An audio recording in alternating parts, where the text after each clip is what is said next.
રસપાન કરવા આવો। રસપાન એટલે રકાબીમાં આમ ચા નાખીએ અને પછી આપણે પીએ, એમ કથા પીવાની છે। કંકોત્રીમાં લખ્યું છે કે રસપાન કરવા આવો। તો કથાનું રસપાન કેમ કરવું?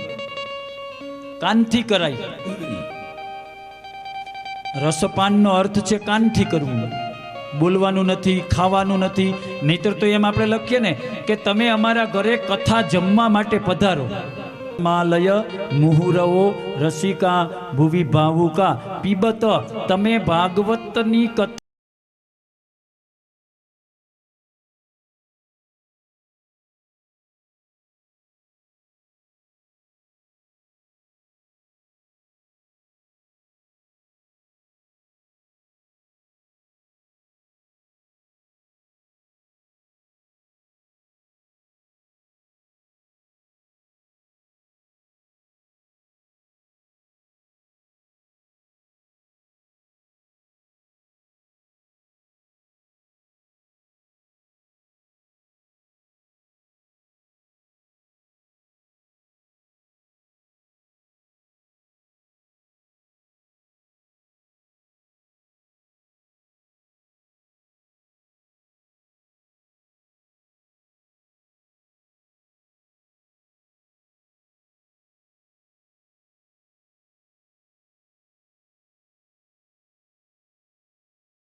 6 અવતારો બ્રાહ્મણો માટે લીધા.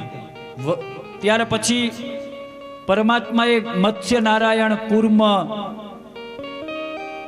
જો ભગવાન આપણા માટે ક્યારેક માછલી બન્યો, ભગવાન આપણા માટે ક્યારેક કાચબો બન્યો, ભગવાન આપણા માટે ક્યારેક અડધો નરનો અને અડધો સિંહનો બન્યો, ભગવાન આપણા માટે વરાહ એટલે ભૂંડનો અવતાર લીધો. આપણા માટે પરમાત્મા કેવું કેવું બન્યો, છતાંય આપણે ભગવાનને બનાવીએ છીએ. એ આપણા માટે આવું બન્યો, આપણે એને બનાવીએ છીએ. જગતનો નિયમ છે નાનામાંથી મોટો થાય. પરમાત્મા પેલા મત્સ્ય માછલી બન્યો, પછી થોડોક મોટો કુર્મ એટલે કાચબો બન્યો, પછી થોડોક મોટો એટલે વરાહ ભૂંડ બન્યો, પછી થોડોક મોટો એટલે અડધો નર અને અડધો સિંહ બન્યો, અને પછી મોટો એટલે સીધો વામન મનુષ્ય, પરશુર, સીધો જ મનુષ્ય. ગેલેલિયો અને ન્યૂટનનો સિદ્ધાંત. ગેલેલિયો અને ન્યૂટને અત્યારે આ સંશોધન કર્યું. આપણા શ્રીમદ ભાગવતે હજારો વર્ષ પહેલા ઓમીબા પદ્ધતિ આપી દીધી શ્રીમદ ભાગવતમાં. ગેલેલિયોએ ફોટો મૂક્યો કે માણસ વાંદરો હતો, પેલા હાવ નાનો, પછી સેજ વાંકો વળેલો, પછી સેજ મોટો થયો, પછી વાંદરા જેવો દેખાડ્યો, એનાથી થોડો મોટો, પછી ઊભો માણસ વાંદરા જેવો, અને પછી મનુષ્ય જેવો. તો આપણા અવતારો જોઈ લ્યો. મત્સ્ય માછલી, પછી સેજ મોટો કાચબો, પછી સેજ મોટો વરાહ, પછી અડધો નરનો અડધો સિંહનો, પછી વામન, વામન પછી શ્રી રામ શુદ્ધ માણસ, અને રામ પછી શ્રી કૃષ્ણ પૂર્ણ પુરુષોત્તમ. ગેલેલિયો ન્યૂટન ટૂંકા પડ્યા આપણા ભાગવતની પાસે. એને હવે સંશોધન કર્યું અને આપણે પેલા સંશોધન કરી લીધું. આપણા ઋષિમુનિઓએ પેલા સંશોધન કરી લીધું અને વૈજ્ઞાનિકોએ હવે સંશોધન કર્યું. સૌથી જૂનામાં જૂનો જો ગ્રંથ હોય શ્રીમદ ભાગવત, અને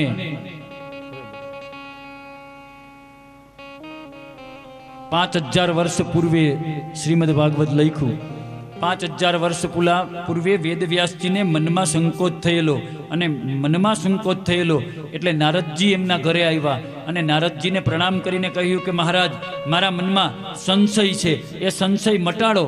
નારદજીએ કહ્યું કે હે વેદવ્યાસ, 17 પુરાણ તમે બનાવ્યા, ત્યારે 17 બનાવ્યા હતા. 17 પુરાણ તમે બનાવ્યા એ કોના માટે? 17 પુરાણ બનાવ્યા એ તમે લોકોના દુઃખ દૂર થાય, લોકોને શાંતિ મળે. હવે તમને જ શાંતિ નથી મળી, લોકોને ક્યાંથી શાંતિ મળે? ડોક્ટરની પાસે આપણે જાય કે સાહેબ છે ભાઈ, કમ્પાઉન્ડરને પૂછીએ કેમ, તો કે દવા લેવી, તાવ આવ્યો. તો કમ્પાઉન્ડર આપણને એમ કે સાહેબને તાવ આવ્યો છે, કાલ આવજો. એટલે આપણે બીજે દી જઈએ, હવે તો કે હજી સાહેબને તાવ નથી ઉતરો, કાલ આવજો. ત્રીજે દિવસે જઈએ ભાઈ, હવે તો કે હજી ડોક્ટર સાહેબને મજા નથી. ત્યારે આપણને એમ થાય કે એનો તાવ નથી ઉતારતો, એ આપણી શું દવા કરવાનો છે, હાલો હવે જુનાગઢ ભેગા થઈ જાય, મોટા ડોક્ટર પાસે જતા રહી. જેણે શાસ્ત્ર અને પુરાણ લખ્યા એને પોતાને શાંતિ ન થઈ તો જગતને શાંતિ ક્યાંથી થાય ભાઈ? મને તમને કેમ થાય? કથા સાંભળીને આપણને શાંતિ થવી જોઈએ. વેદવ્યાસને શાંતિ ન થઈ તો આપણને ક્યાંથી થાય? નારદજીએ કહ્યું કે હે વેદવ્યાસજી, તમે 17 પુરાણ લખ્યા, એમાં તમારી ભૂલ ક્યાંય જોઈ? મેં મારી ભૂલ જોઈ નથી. તમે તમારા વખાણ જ કર્યા, તમે તમારા પુણ્યને જ ગાયા.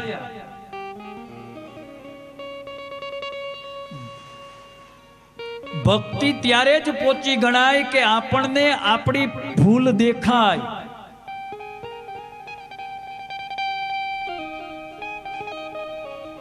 આપણને આપણી જ ભૂલ દેખાય.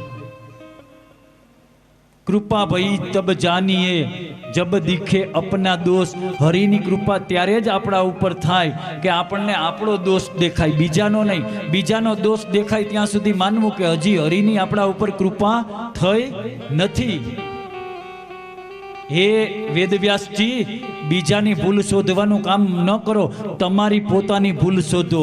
અને આ 17 પુરાણ લખ્યા, એમાં પ્રભુ રાજી થાય એવું કાંઈ લખ્યું? તો કે નહીં, પ્રભુ રાજી થાય એવું નથી લખ્યું. તો લોકો રાજી થાય ને એવું. ઠાકોરજી રાજી ન થાય તો લોકો ક્યાંથી રાજી થાય? હરિ રાજી ન થાય મારો તો લોકોને કેમ રાજી કરવા? અરે પેલા તમે પ્રભુને રાજી કરો, પછી લોકો રાજી થશે. પ્રભુ રાજી થશે તો લોકો રાજી થવાના ને. તમે 18મું પુરાણ એવું બનાવો, એમાં ભગવાનને મૂકો, ભગવાન રાજી થાય. અને ભગવાન રાજી થશે, લોકો રાજી થવાના. નારદજીએ પોતાના પૂર્વ જન્મની કથા કહી. આગલા જન્મમાં હું હરિદાસ હતો, મારું નામ, મારી માનો એક ને એક પુત્ર.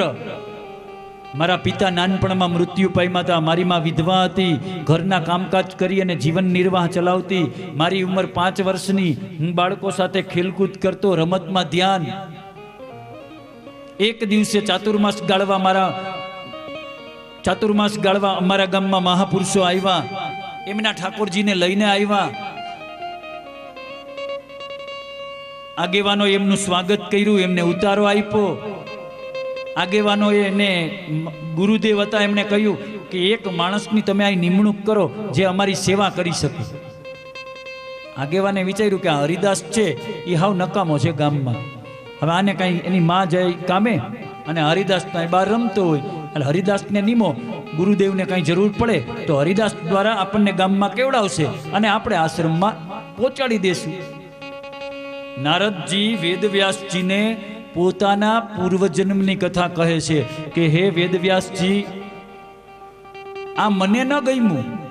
આગેવાનોએ મારી નિમણૂક કરી, મને ન ગમ્યું. કારણ મારું મન રમતમાં હતું અને આગેવાનોએ મને એની સેવામાં મૂક્યું. હવે સેવા ક્યારે આપણામાં જાગૃત થાય? નારદજીએ કહ્યું ભાવ જાગૃત થાય તો. ત્યાં સુધી સેવા જાગૃત ન થાય. આપણે નાનું બાળક હોય એને આપણે મંદિરે લઈ જાય, લાગ પગે, એટલે ઓલું બિચારું પગે લાગે. હાલ હવે આમ, એટલે બાળકને આપણે લઈ જાય. હવે અહીંયા જો આ શંકર ભગવાન છે, લાગ પગે, એટલે એ બિચારો હું કામ એને લાગે? એને ખબર નથી અહીંયા હું છે. 5 વર્ષના બાળકને કાંઈ ખબર નથી અહીંયા શંકર ભગવાન છે, અહીંયા હરિ છે કે અહીંયા કોણ છે. એ તો બાપા કહે, પપ્પા કહે, મમ્મી કહે, કાકા કહે, બેટા અહીંયા દંડવત કર. કા આપણે કોકના દબાણથી કરીએ છીએ, કા આપણે કોકના એહસાનથી કરીએ. કોકની પાસેથી પૈસા લીધા હોય અને એના એહસાનમાં હોય, પછી એમ કે હાલો હવે મક્કાની જાત્રા, રૂપિયા એની પાસે લીધા એટલે મક્કા જવું પડે ધર્મ છોડી, કારણ કે એની પાસેથી રૂપિયા લીધા. હવે ઈ કે મક્કા હાલો તો મક્કા, ઈ કે મદીના તો મદીના. કા કોકના દબાણથી કરીએ, કા કોકના અહેસાસથી કરીએ. આપણા હૃદયથી આપણે ક્યારે કરીએ ભાઈ? આપણું મન થાય ત્યારે. આ તો આપણને બાપા એમ કે ભાઈ મહાદેવજી મંદિરે જાસ ને, હાલે આ દૂધનો લોટો ચડાવી દેજો. ઠીક, હા ચડાવી દે. આપણને ત્યારે થાય જ્યારે અંદરથી ભાવ ઉત્પન્ન થાય. ત્યાં સુધી આપણને સેવા કરવાનું મન થતું નથી. કરીએ તો કોકના દબાણથી કરીએ, કાં ફરજિયાત કરીએ, એમાં આપણને ફળ મળતું નથી. નારદજીએ કહ્યું આગેવાનોના દબાણના હિસાબે હું સેવા કરવા રહ્યો હતો, ફરજિયાત મારા હૃદયમાં ભાવ નહોતો. ના પાડું તો એ આગેવાનો મને બહાર કાઢી મૂકે ગામની. આ મને ગમ્યું નહીં. ઠાકોરજીની સેવા કરતા, મંગલા કરતા, આરતી કરતા, જપ કરતા, તપ કરતા, પણ એ મને ઢોંગ જેવું લાગતું કે આ બધા ભેગા થઈને ઢોંગ કરે છે. કારણ મારી અંદર ભાવ નહોતો. અને જ્યાં સુધી આપણામાં ભાવ ન હોય ત્યાં સુધી સામેની વસ્તુની કિંમતની આપણને ખબર પડતી નથી. આપણને તો એમ લાગે આ ખોટું છે, કારણ આપણને એની ખબર નથી એટલે ખોટું લાગે છે. જેણે જાપાન જોયું એ આપણને એમ કે હું જાપાન ગયો તો અને જાપાન જોઈ આવ્યો, પણ આપણે જોયું નથી એટલે આપણે એમ કે ખોટી વાત, જાપાન હોય જ નહીં, કારણ કે આપણે ગયા નથી. જોયું છે એને ખબર. મહાપુરુષોએ ભગવાનને જોયા, આપણે જોયા નથી એટલે આપણે કઈ ભાઈ અમને નથી ખબર, કારણ આપણે જોયા નથી. જાપાન આપણે જોયું નથી એટલે જાપાન નથી ભાઈ, ક્યાંક છે તો ખરું ને. જવાવાળા તો ગયા હતા, એ તો જોઈ આવ્યા. આપણે કહીએ તો ખોટા છે, જાપાન ક્યાંય છે જ નહીં, અને એ તો ગામમાં એનું માન વધારવા કરે એ કે હું જાપાન ગયો તો, હું લંડન ગયો તો, બાકી લંડન જેવું ક્યાંય નકશામાં છે જ નહીં.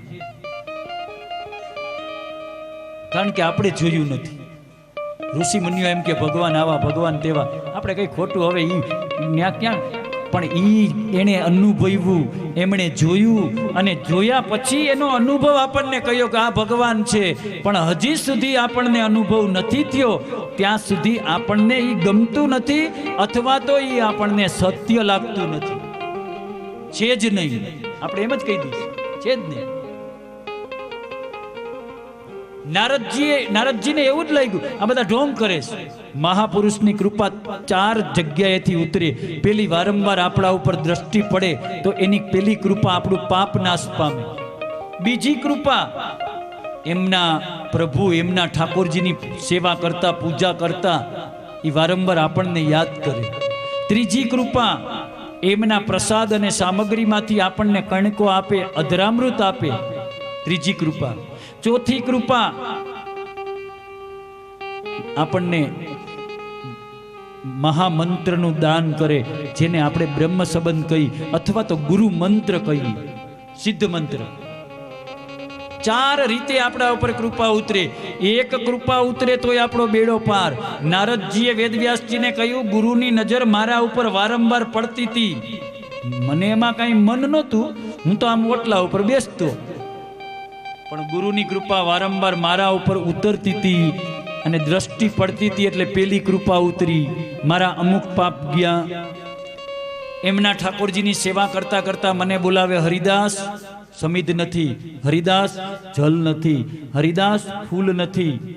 સેવા કરતા કરતા મને યાદ કરે. બીજી કૃપા ઉતરી, અડધા પાપ નાશ પાઈમાં. ત્રીજી કૃપા, એક વખત ભોજન કરતા કરતા એમણે મને કણકો પ્રસાદ આપ્યો, મારા જન્મો જન્મના પાપ ગયા. 3 કૃપા ઉતરી, ત્યાં ચાતુર્માસ પૂરા થયા અને એને જવાનો સમય આવી ગયો. મેં કહ્યું કે હવે મારે તમારા ભેગું આવવું છે. હવે મને લાગી ગઈ, કારણ કે બધું જાણી લીધું. હવે અંદરથી ભાવ જાગૃત થયો, કોઈના દબાણથી નહીં, કોઈના કહેવાથી નહીં. ચાલે ભાઈ તું મારા બદલે આટલું કરી લેજે, કોઈના કહેવાથી નહીં, કોઈના દબાણથી નહીં. ધર્મ જાગૃત થયો તો મારા હૃદયથી અને આત્માથી. અને આત્માથી જે ધર્મ જાગૃત થાય એને કોઈ પહોંચતો નથી. ધ્રુવ, પ્રહલાદ, મીરાબાઈ, નાઈસેન, વિઠુ ચમાર, અષ્ટસખા, 252, 84, આ બધાને આત્મામાંથી જાગી, કોઈના કહેવાથી નહીં. અને આપણે આગળ વાળો શું કરે છે એ હાલો આપણે કરીએ, એટલે આપણને જાગતી નથી, કારણ કે પ્રયત્ન કર્યો નહીં. અથવા તો આપણે સત્યને જાણ્યું નહીં. એક કે એમાં ઓલો એમ કે રામાપીર દેખાય તો કે હા, એટલે સાધુએ કીધું કે ભાઈ 11 જણા છે, 11 શિષ્ય ઊભા હતા, એમાંથી મારે એકને ગાદી આપવી છે, પણ કોને આપવી છે હું પૂછું, એનો સાચો જવાબ દે એને. હાલો લાઈનમાં ઊભા રહી જાય. 11 લાઈનમાં ઊભા રહી ગયા. પેલાને પૂછ્યું, સામે શું દેખાય છે? રામદેવ પીર દેખાય છે આકાશમાં? દેખાય છે એરિયા, આ બાજુ આવતર હતું. બીજાને પૂછ્યું, આ રામ ઘોડા ઉપર જ બેઠા છે, એમ? તો કેવો? લીલુડો છે ઘોડો અને હાથમાં છે તીર. હા તું સાચો આવતર આ બાજુ. ત્રીજાને પૂછ્યું, તને આ દેખાય હામાં, હમણાં આવશે, તું આ બાજુ આવતો. ગુરુદેવે ચોથાને પૂછ્યું, ભાઈ મને રામાપીર દેખાય આકાશમાં, તને દેખાય? ચોથો ક્યાં રહ્યા? આમાં જ ઉભા. 5મો, 6, 7મો, 8મો, 9મો, 10મો બધાએ કીધું આ ઉભા. 11માનો વારો આવ્યો. 11માને પૂછ્યું, મને દેખાય? 10 જણાને દેખાણા, હવે તો 10 બીજા પડ્યા છે. મને દેખાય અને 10 બીજા તને દેખાય કે તમે ખોટા અને આ 10 ખોટા, અહીંયા કાંઈ નથી વાદળા સિવાય. ગુરુએ કીધું, ભાઈ અમે 10 જણા ખોટા, આ તારી આગળના 10 ખોટા, હું ખોટો તારો ગુરુ? મને નથી દેખાતા, વાદળું જ દેખાય. હવે મને નથી દેખાતું તો મારે તમને કેમ કેવું? અસત્ય, મને દેખાતું જ નથી. ગુરુએ કહ્યું આ ગાદી તને હોપવીશ, કારણ કે તું સાચો માણસ છો. ખરેખર ત્યાં મને નહોતા દેખાતા, પણ આ બધા મારી વાહે હાયા જ કરવા વાળા નીકળ્યા, અને હાયા કરવા વાળાને ગાદી અને ધર્મનો અધિકારી ન બનાવે. એ બીજાને ડૂબાડશે, બીજાને પાણીમાં નાખશે, ઊંડા કૂવામાં નાખશે. છેલ્લા સત્ય બોલ્યો એને ગાદી આપી. એનો અર્થ છે એને આત્માથી જવાબ આપ્યો. બીજા કે એમ નહીં, મને નથી દેખાતું. શ્રીમદ ભાગવત આપણને એ જ્ઞાન આપે, તમને આત્માથી ધર્મ દેખાય એને હા પાડો, ન દેખાય તો ન્યા કહી દો ભાઈ મને કાંઈ દેખાતું નથી, એટલે ન્યા થાય કામ પૂરું. પણ આપણું એવું છે લોલ રે ઓલો લોલ રે કીએ તો વાહે લોલ રે, એમને આગલા વારો કરે એમ ગાડરીયો પ્રવાહ, આગલું ઘેટું કૂવામાં પડે તો વાહેલા બધા ઘેટા કૂવામાં, આખો વાઘ કૂવામાં. સત્ય કોઈએ જાણ્યું નહીં. નારદજીએ વેદવ્યાસજીને કહી દીધું, વેદવ્યાસજી હવે મને ભક્તિ લાગી, પણ ત્યાં મારા ગુરુને જવાનો સમય થયો, અને ગુરુને કહ્યું મને તમે સાથે લઈ જાઓ, મારે હવે ઘરે નથી જવું, સંસાર અસાર છે. બેટા તારી માં હજી જીવે છે. મનુષ્યનો જન્મ 3 ઋણ ચૂકવવા છે. પેલું ઋણ છે દેવ ઋણ. આપણે બધા જન્મીએ છીએ, અને આપણા ગામમાં કેટલાય જન્મી ગયા, અને આપણી નજરની સામે કેટલાય આમ દક્ષિણ બાજુ વયાય ગયા. આપણે જ મૂકી આવ્યા, આપણે જવાના, આપણા સંતાનો આવશે, આપણા બાપા એના બાપા. હજારો માણસો ગયા, અને હજારો માણસો જૈનમાં, નવા જૈનમાં આપણા વડવાઓ ગયા.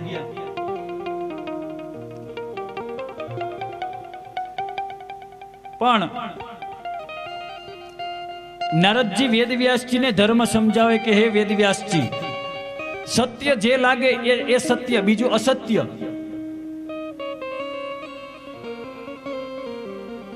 જન્મી અને મૃત્યુ પામવું એ ધર્મ નથી. પેલું આપણું ઋણ છે દેવનું ઋણ. દેવનું ઋણ કેવી રીતે ચૂકવાય? દેવનું ઋણ એટલે જાન પકાલ લઈને આપણે આખો દી કીર્તન કરીએ એ નહીં. દેવ માટે ધ્યાન ધરીએ, યમ નિયમ આસન પ્રાણાયામ પ્રત્યાહાર ધારણા ધ્યાન સમાધિ ભક્તિ નામ સ્મરણ, મનમાં પ્રભુનું નામ લેવું, કીર્તન કરવું, મનમાં દેખાવ ન કરવો, ચોખ્ખી ભક્તિ ભજવી. આ દેવના ઋણમાંથી મુક્ત થઈએ. બીજું ઋણ છે માતા પિતાનું ઋણ. કાઢી મુખેથી કોડિયા મોંમાં દઈ મોટા કર્યા, ભીને પોતે સુવે અને સુકે આપણને સુવડાવે. લાખો કમાતા હો ભલે, મા બાપ જેથી ના ઠર્યા, ઈ લાખ નહીં પણ રાખ છે, ઈ માનવું ભૂલશો નહીં. આપણે કરોડોપતિ થઈએ પણ આપણા મા બાપ જો ઠર્યા ન હોય તો ઈ કરોડો રૂપિયા ધૂળ ધાણી છે. કરોડો રૂપિયા ધૂળ ધાણી. બીજું ઋણ મા બાપનું ઋણ, માતૃદેવો ભવ પિતૃદેવો ભવ. અને ત્રીજું ઋણ છે ઋષિ અને ગુરુનું ઋણ.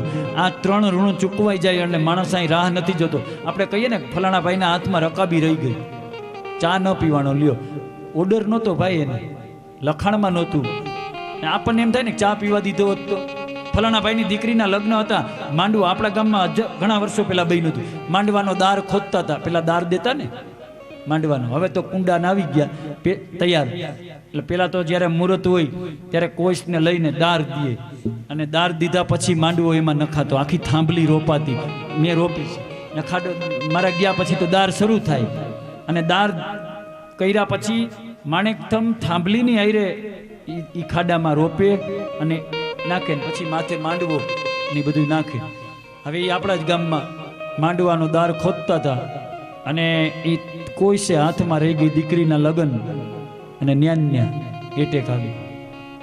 આપણને એમ થાય કે ભાઈ લગ્ન પૂરા થવા દીધા હોત તો ભગવાનને શું વાંધો હતો, પણ દેવ ઋણ, માતૃ પિતૃ ઋણ અને ઋષિનું ઋણ પૂરું થઈ ગયું પછી આપણે એક ક્ષણ રહેતા નથી. એટલે વેદવ્યાસજીને કહ્યું નારદજીએ કે નારદજી એવું શાસ્ત્ર બનાવો જેથી ભગવાન રાજી થાય અને લોકો પછી રાજી થશે. જ્યાં સુધી ભગવાન રાજી નહીં થાય ત્યાં સુધી. અને નારદજીએ કહ્યું કે મારી માના ઋણમાંથી હું મુક્ત થઈ અને નામ સ્મરણ કરવા ગયો. શ્રીમદ ભાગવતમાં એક સ્કંધમાં લખ્યું છે જપ કરો. કળિયુગના 2 જ ધર્મ છે. કળિયુગમાં બહુ મોટો યજ્ઞ કરવાની જરૂર નથી. કળિયુગમાં વિષ્ણુ યાગ કરવાની જરૂર નથી. કળિયુગ ખાલી નામરૂપ છે. કલિયુગ કેવલ નામ આધારા, કલિયુગ કેવલ નામ આધારા, ઉતરહિ નર ભવ સિંધુ અપારા, ઉતરહિ નર ભવ સિંધુ અપારા. 5-10 મિનિટનો ઇન્ટરવેલ.